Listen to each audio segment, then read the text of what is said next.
Hola chicos, bueno, buenos días, buenas tardes, buenas noches, dependiendo a qué hora estén viendo este video. Y la idea de este video es poder sacarnos las dudas del trabajo que tienen pendiente a entregar el fin de semana, el domingo como última fecha. Bueno, lamentablemente la clase del martes, que estuvo buenísima gracias a todos los que se conectaron y se pudieron sacar las dudas en vivo y en el momento, la grabé, pero no me di cuenta que la grabé sin voz, así que todo lo que filmé no me sirve. Así que voy a hacer este pequeño videito, ¿sí? Para ver punto por punto y sacar las dudas que tengan para aquellos que no se conectaron, ¿sí? Ok, entonces, el primer punto nos dice, buscar dos números irracionales tales que su suma y su producto sean racionales. Ok, lo primero que tenemos que ver para esto es recordar un poquito cuáles eran los diferentes tipos de números, ¿no? Los diferentes conjuntos de los números. Entonces, lo primero que vamos a recordar es que teníamos en principio a los naturales, ¿sí? Que los representamos con una n. ¿Y cuáles eran? El 1, el 2, el 3, el 10, el 100, infinitamente positivos y mayores a 1, ¿sí? Esos son los naturales, tenemos un montón más.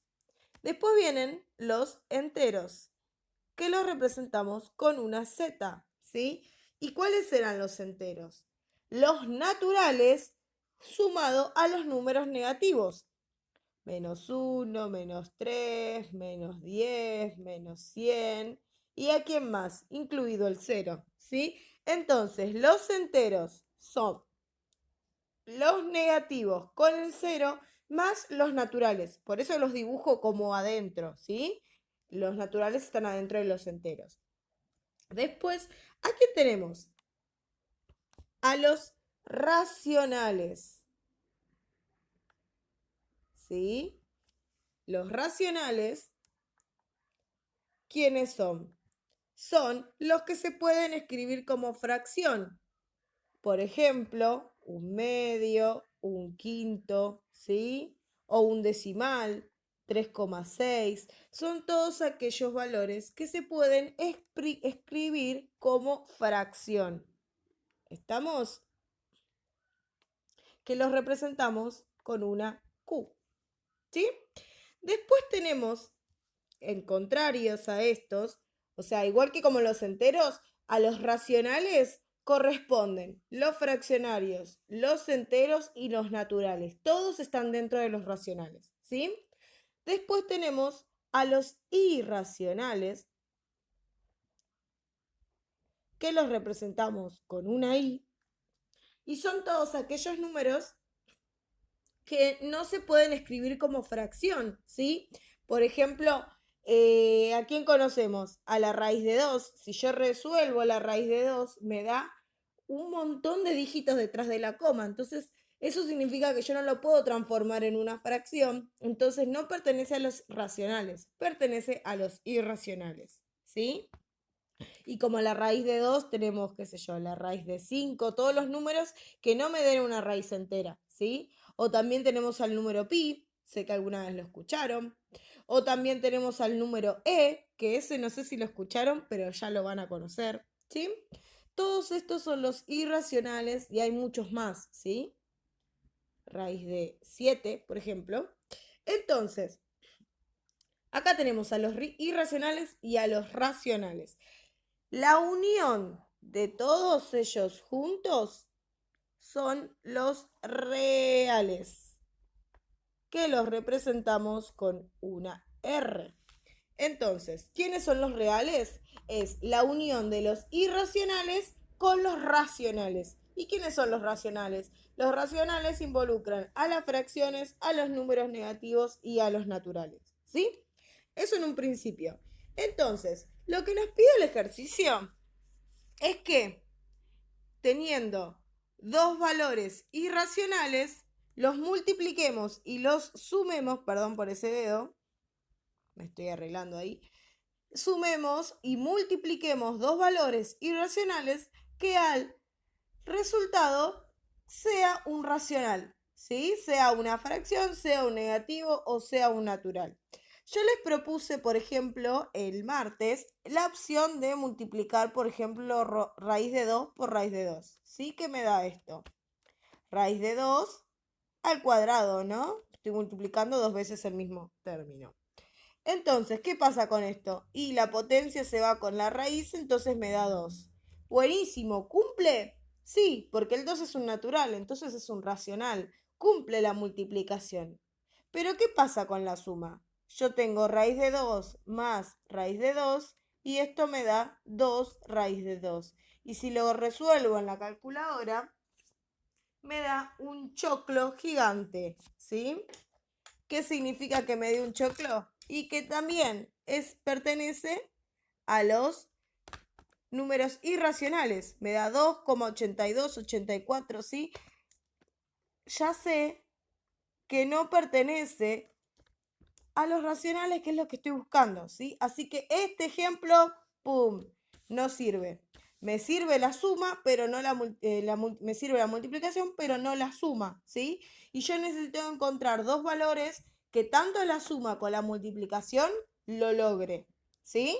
Yo acá usé el mismo valor, pero pueden usar, qué sé yo, raíz de 2 por raíz de 5, raíz de 2 más raíz de 5, ¿sí? La idea es que prueben diferentes valores y la idea del ejercicio es una exploración, ¿sí? ¿Estamos hasta ahí? Segundo punto, nos dice determinar las dimensiones de un triángulo equilátero tal que la medida de su área sea el triple que la de su perímetro. Ok, ¿qué es lo que nos sucede en este momento? Tenemos que recordar cuáles eran los triángulos equiláteros, ¿sí? Gran detalle. Triángulos equiláteros. Esto sería la clasificación de los lados de los triángulos según sus lados, ¿sí? Tenemos cuando el triángulo tiene clasificación de los triángulos por sus lados, ¿sí? Si tiene ningún lado igual,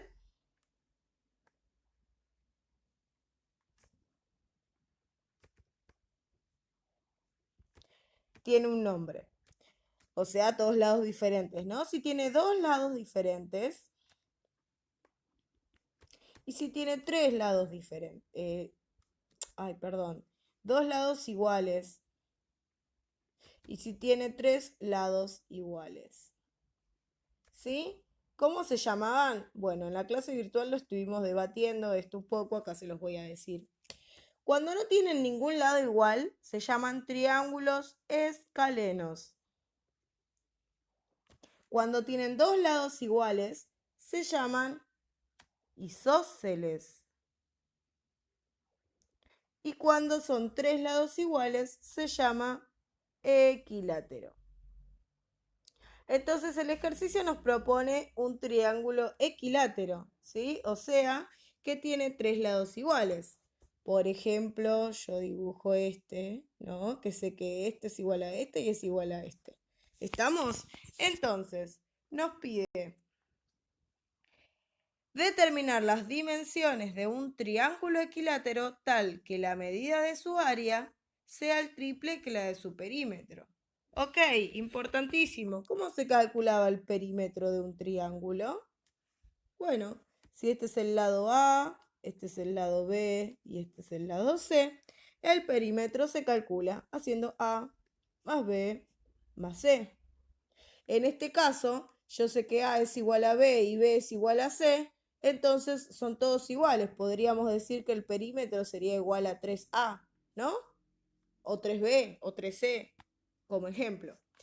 Y después, ¿cómo calculamos el área de un triángulo? Y debatiéndolo, el martes logramos que la fórmula era base por altura dividido 2, ¿sí? ¿Cuál es la base?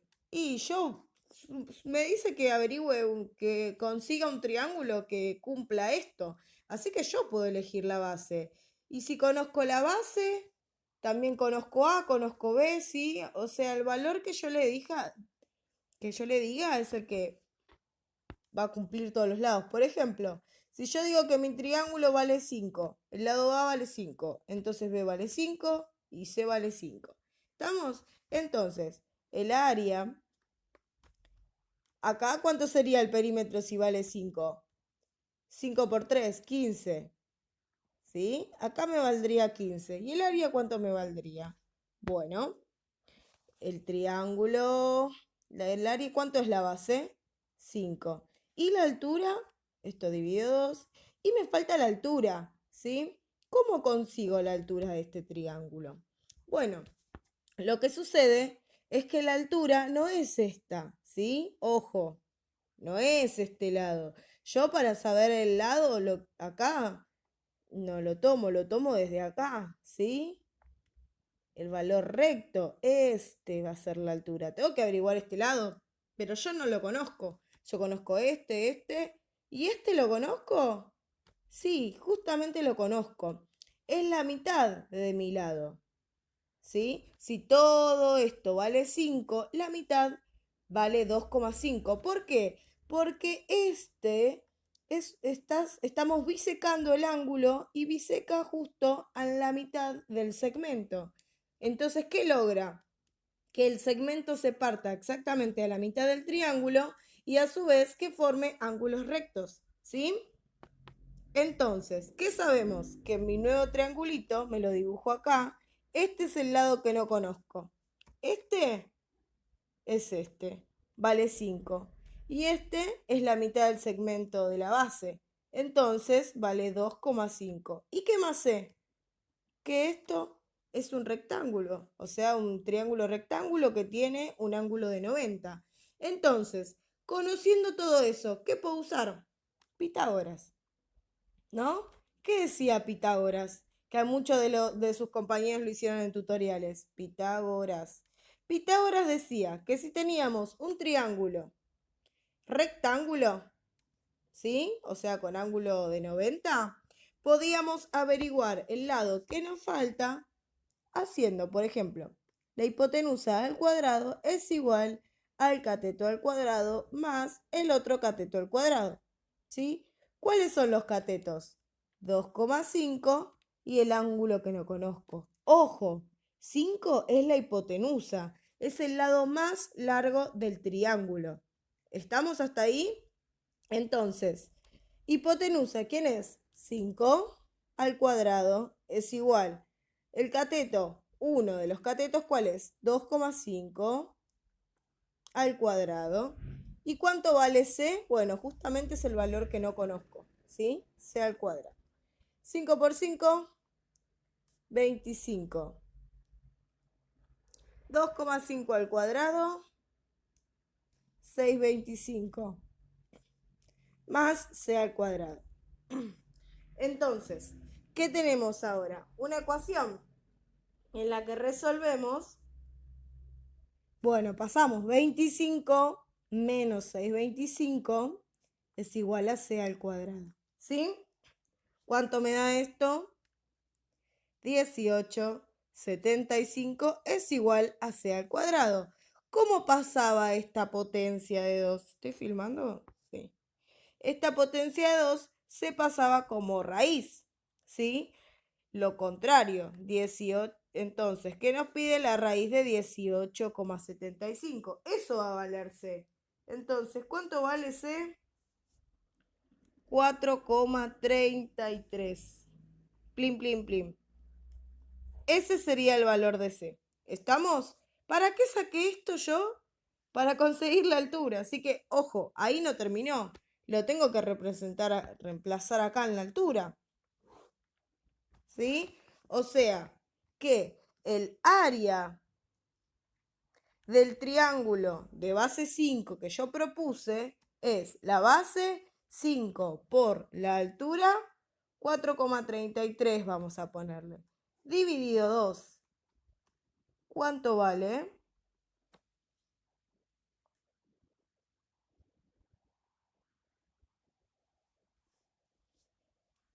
10,825.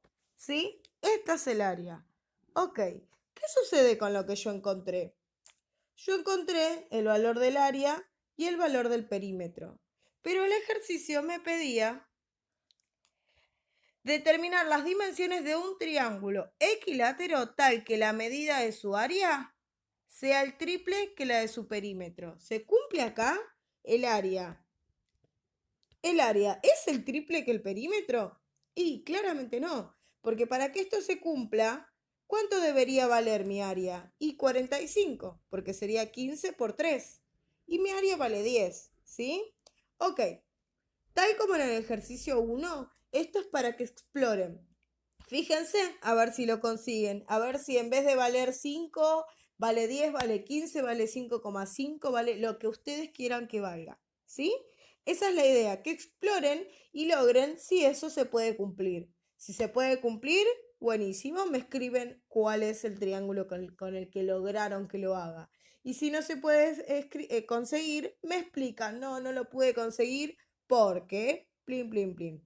¿Estamos? Eso, hasta ahí es el punto 2. Bueno, chicos, y con respecto al punto 3, ahí figura como 4, pero en ustedes es el 3, ¿sí? Pasa que tengo abierto otro trabajo de otros chicos, ¿sí? Que tenían un punto más. Entonces, en el punto 3 de ustedes les dice, un triángulo rectángulo isósceles tiene catetos de 7 centímetros. Calcula la medida de la hipotenusa. Ok, bueno, acá sabemos que podemos usar teorema de Pitágoras, ¿sí? Em, entonces, ¿qué es lo que se usa? ¿Por qué podemos usar Pitágoras? Porque ya nos dice que es rectángulo, ¿sí? Y a su vez sabemos que es isósceles. Entonces, ya al saber que es un triángulo rectángulo, podemos usar Pitágoras. ¿Cómo usábamos Pitágoras? Bueno, lo resolvimos hace un ratito un ejercicio, ¿sí? La hipotenusa al cuadrado es igual al cateto mayor al cuadrado más el cateto menor al cuadrado, ¿sí? Simplemente reemplazar. ¿Yo ya conozco los lados de los catetos? Sí, solamente me falta averiguar la hipotenusa, ¿sí? Muy sencillito. El punto B dice, si se duplican los catetos, ¿cuánto medirá la hipotenusa? Bueno, en vez de medir 7, ahora los catetos van a medir 14, ¿sí? Habla de duplicar, duplicar es por 2. Y el C dice, ¿es cierto que si se duplican los catetos, la hipotenusa también se duplica? Bueno, si hicieron el punto B, van a poder responder el C, ¿sí? La idea de este ejercicio en el punto C es que escriban, ¿sí? Que den fundamentos. No me interesa un sí o un no, ¿sí? ¿Estamos? Quiero que expliquen por qué y que aprendan a escribir un poquito. Sí que en matemática también se escribe.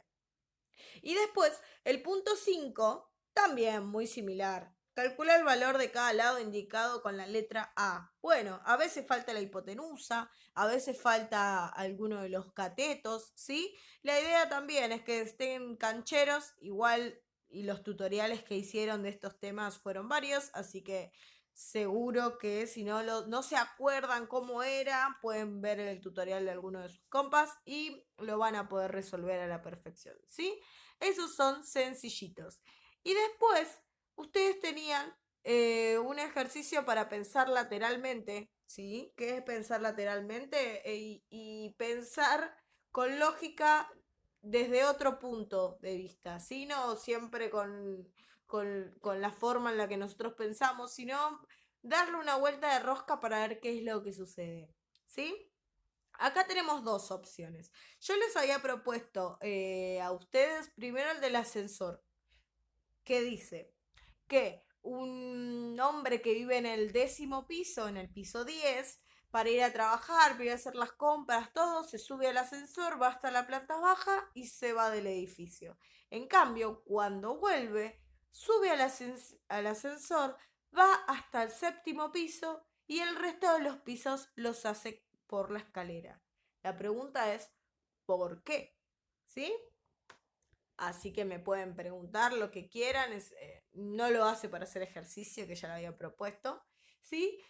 Si ya sucede que alguien ya la resolvió como sucedió, les propuse este. Un hombre entró en un bar y solicitó al camarero un vaso de agua. Nunca antes se habían encontrado.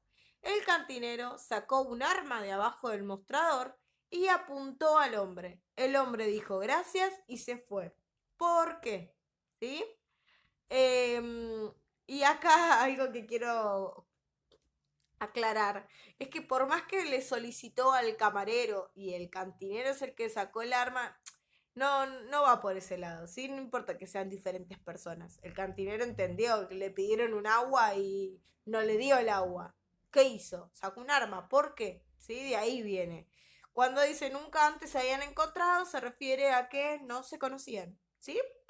Así que bueno, a pensar, si quieren propónganlo en las familias, a ver qué parece, si los ayuda a pensar y que bueno, que sea un momento agradable. Así que bueno, les mando un abrazo, los quiero.